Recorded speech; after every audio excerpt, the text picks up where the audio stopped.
let's talk about one of my favorite topics, and that is growing tomatoes. Today, I want to share with you some simple but powerful tomato growing tips that are going to set you up for success. We're going to talk about everything from some of your best tomato growing practices to how to avoid some of the most common mistakes that we can have when it comes to our tomatoes. These tips are going to help you grow healthy, delicious tomatoes all season long. So let's dive into it.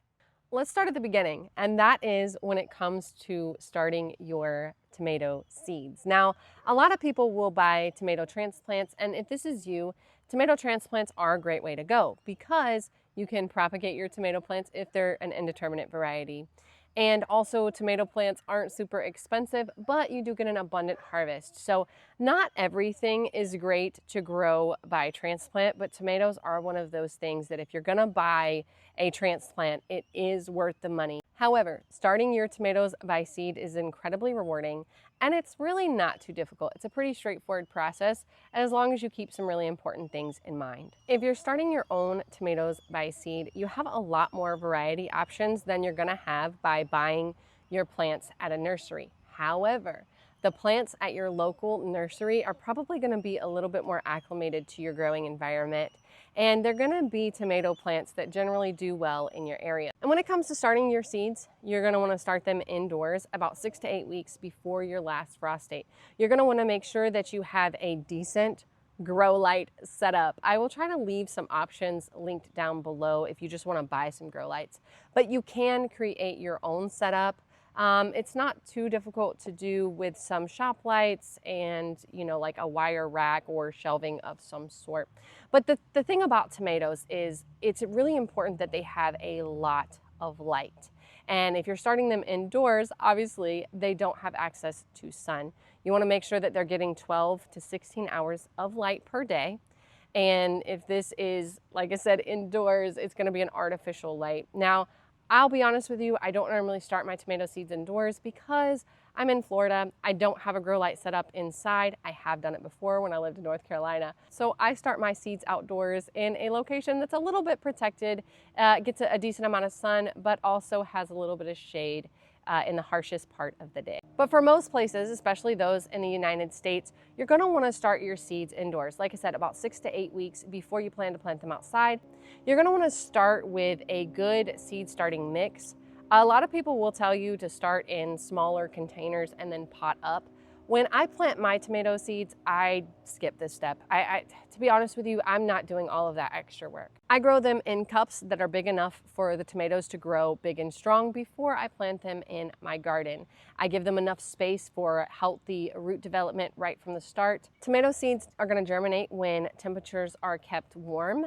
Between 70 and 80 degrees Fahrenheit. This is the temperature they like to germinate in. And germination for tomato seeds can take a little while. It can take 5 to 14 days usually for those seeds to germinate and you to see that baby plant begin to emerge. And once your tomato seeds develop their first set of true leaves, that's technically going to be the first set of leaves after those seed leaves have come. So really it's like the second set of leaves is your true leaves. Once you see those begin to form, it's time to start fertilizing your tomatoes.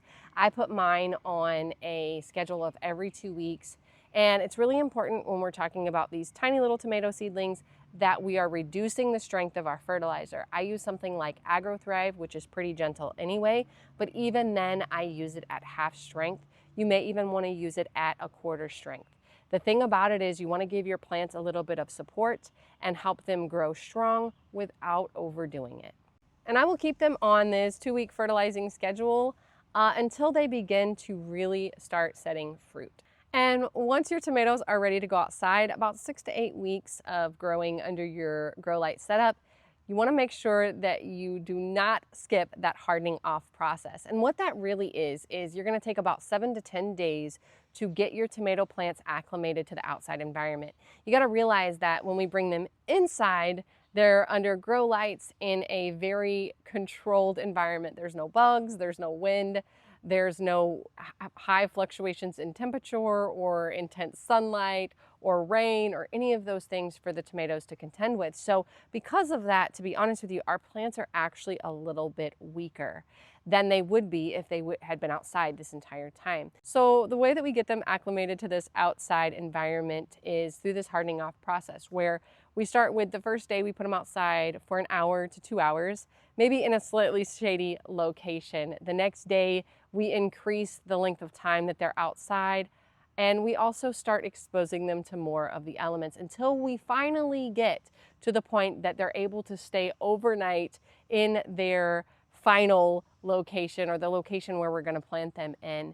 And then after that, it's usually okay to go ahead and put those plants in the ground. Keeping in mind a few key things when it's time to actually put them in the ground is going to help set us up for success. And one of the most important things we can do when it comes to planting our tomatoes is to plant them very deeply. Now, this is only true with indeterminate varieties. It is not going to be true with your determinate varieties. But if you're growing an indeterminate tomato, you can actually take off all the lower leaves and plant that tomato stem really deeply until just the top part of those leaves are sticking out. And what this is going to do is it's going to encourage really strong, healthy, robust root development right from the start.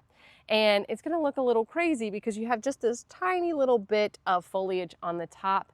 But again, that is going to quickly turn into a giant tomato plant because it starts really with that healthy root development.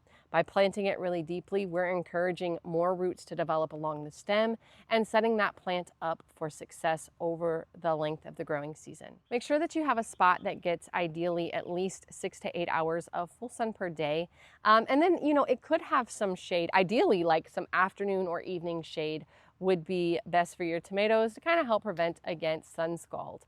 But 6 to 8 hours of full sun is going to be needed for robust, healthy tomatoes. Before planting, prepare your soil. Tomatoes are heavy feeders, and they're going to want a soil that's rich in organic matter and rich in nutrition for them. So the best thing you can do is make sure you have a good amount of compost and organic matter added to that space.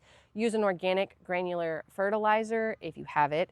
And again, utilize your liquid fertilizing schedule of every 2 weeks just to set them up for the best success while they're growing in that location. And if your soil is really poor draining, if it's heavy in clay or it's really compacted, consider planting in raised beds or mounds to improve the drainage. And it's really important when it comes to your tomatoes that you water them really deeply, especially for the first few weeks after planting. You want to make sure that they're getting a consistent amount of water. And the way that we do this is we water deeply but infrequently. And what this does is it's going to encourage those roots to go down really deeply into the soil. And the deeper the tomato roots go into the soil, the more nutrients they're going to find. This really consistent deep watering method is going to encourage that really strong root development, help the plant find nutrients in the soil, and it's going to help prevent against things like blossom end rot. Blossom end rot really is a calcium deficiency technically, but most of the time it's not caused by a calcium deficiency in the soil. Most of the time it's actually caused by inconsistent watering. With inconsistent watering, what will actually happen is the tomato plant is not able to take up the nutrients in the soil, specifically calcium, that it needs to produce healthy tomato fruits. And so if it's too much water in the soil or not enough water in the soil, or a long period of time with no water in the soil and then a whole bunch of water in the soil, this will actually lead to that blossom end rot. And you'll think that there's a calcium deficiency in your soil, but really it comes from, most of the time, inconsistent watering.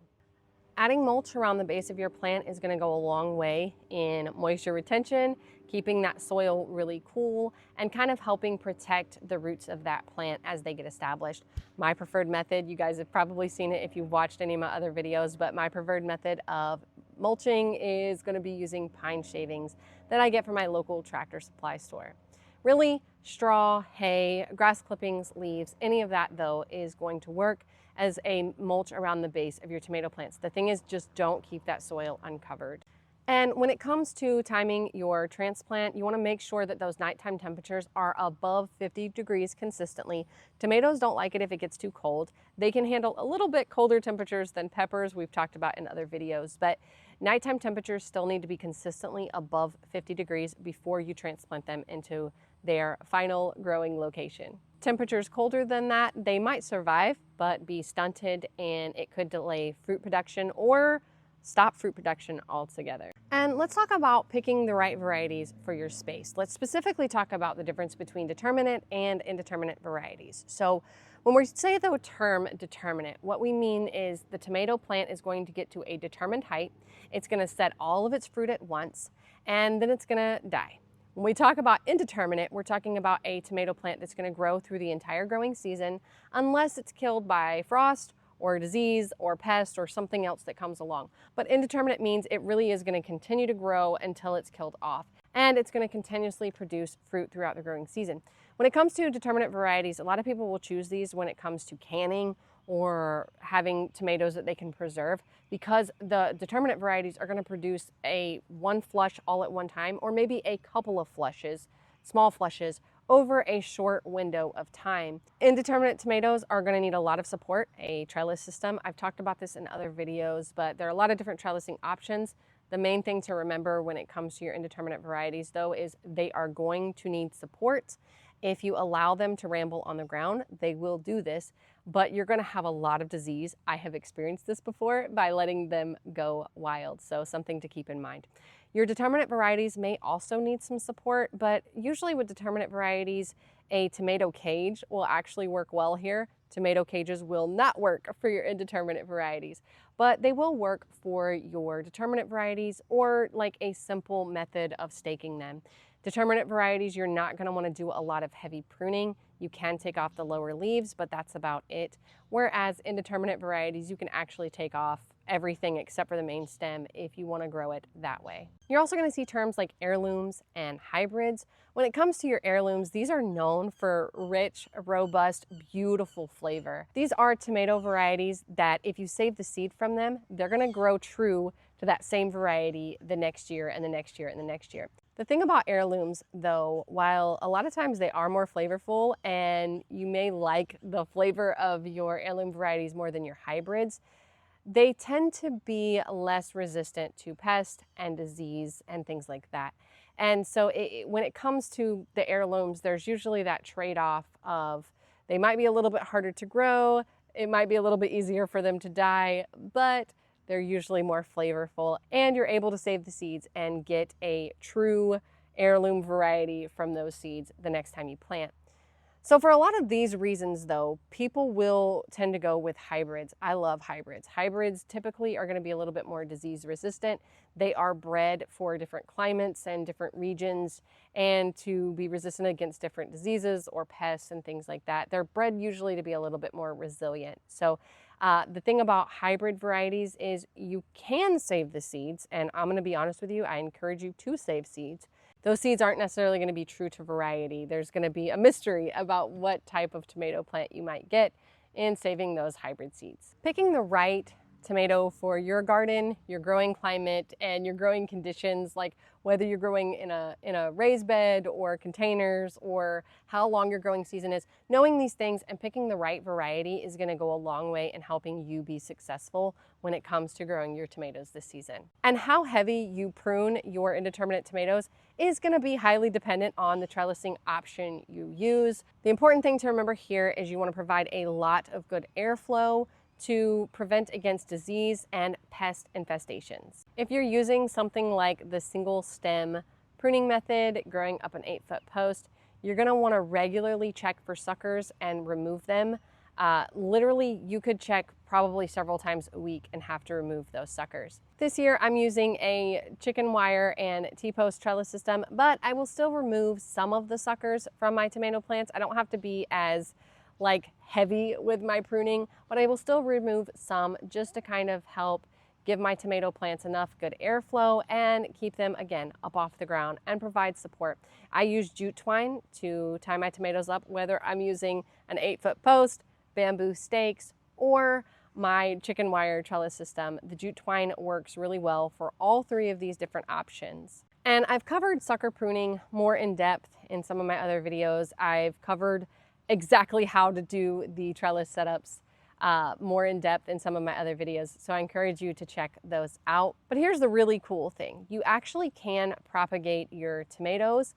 You can actually turn one tomato plant into multiple. Again, only works with indeterminate tomatoes, but as you're pruning off those suckers, which is just the growth that happens in a joint So you're gonna have the stem and you're gonna have a branch that comes out, and the growth that happens in that little elbow or in that little joint is what we would call a sucker.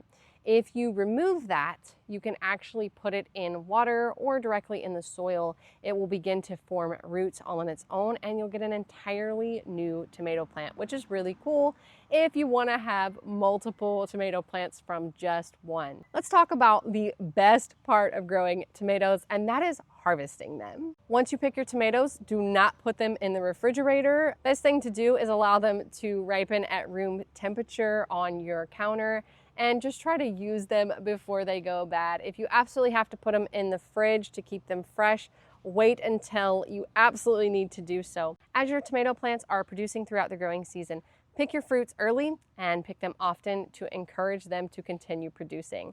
And if you want the best tomato flavor, pick your tomatoes in the heat of the day, the hottest part of the day. This is when those sugars are going to be really concentrated and you're going to have that robust tomato flavor. Tomatoes are going to thrive best when daytime temperatures are between 70 and 85 degrees and nighttime temperatures are above 55 degrees Fahrenheit. But during the extreme heat of summer, especially in southern states like mine where the sun intensity can be really crazy, tomato plants may struggle a little bit. You may notice that they begin to drop their flowers when temperatures are above 90 degrees Fahrenheit. This is completely normal. But as it gets cooler in the latter parts of summer and the early parts of fall, you'll notice that your tomatoes begin producing again. And when it comes to pest and disease, one of the most common things you may deal with your tomatoes is something called blight.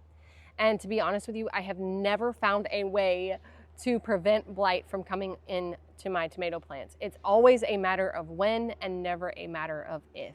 There are a lot of different methods out there that will tell you, like a hydrogen peroxide spray and baking soda and all of these different things that you can use to try to prevent blight against your tomatoes. What I have found is, again, I can't prevent it, I can only delay it. And the best way for me to delay it is keep my tomatoes as healthy as possible throughout the growing season. If you have a way of dealing with blight or you know a very good method to stop it once it's started, please leave that down in the comments below. One of the most common and most annoying pests you're going to deal with when it comes to your tomatoes is the tomato hornworm. And the reason that these pests are so annoying and hard to deal with is they blend into the tomato foliage really, really well. They are technically a type of caterpillar, and so because of that, they can be dealt with using BT, which, to be honest with you, is my preferred method. But also, if you want to go a route of dealing with your tomato hornworms without any type of chemical intervention at all, even organic ones, you can use a UV or black light at night. If you use that, it's going to be really easy to see that tomato hornworm and just pick them off. And a lot of times you'll know that you have a tomato hornworm problem because you begin to see your tomato plants just devastated. They've been defoliated, they look really pitiful. All of a sudden they have like almost no leaves. And this is a really good indication that you have a tomato hornworm. And if left untreated, tomato hornworms can devastate your garden in a really, really short period of time. So it's imperative that you're keeping an eye on your tomato plants. You're noticing when things don't quite look right. It looks like you don't have much leaves or much foliage, and you're coming up with a plan in advance to be able to deal with these little buggers. And if you're new to tomatoes, consider starting with cherries. Cherries are much easier to grow than your big beefsteaks or your big slicer varieties. Cherry tomatoes can also be really productive. So not only are they easy to grow, they're also really productive. And if you've been to your grocery store recently, you know how expensive a small clamshell of cherry tomatoes can be. So for all of these reasons and more, it's a really great option and great idea to start with your cherry tomatoes if you're just getting started. Honestly, I still grow more cherry tomatoes than I do slicers or beefsteaks. Cherry tomatoes are going to give you a huge bang for your buck, and they're going to go a long way in actually reducing your grocery bill. Leave me some comments down below. Let me know what you thought of the video. Let me know about your favorite tomatoes to grow.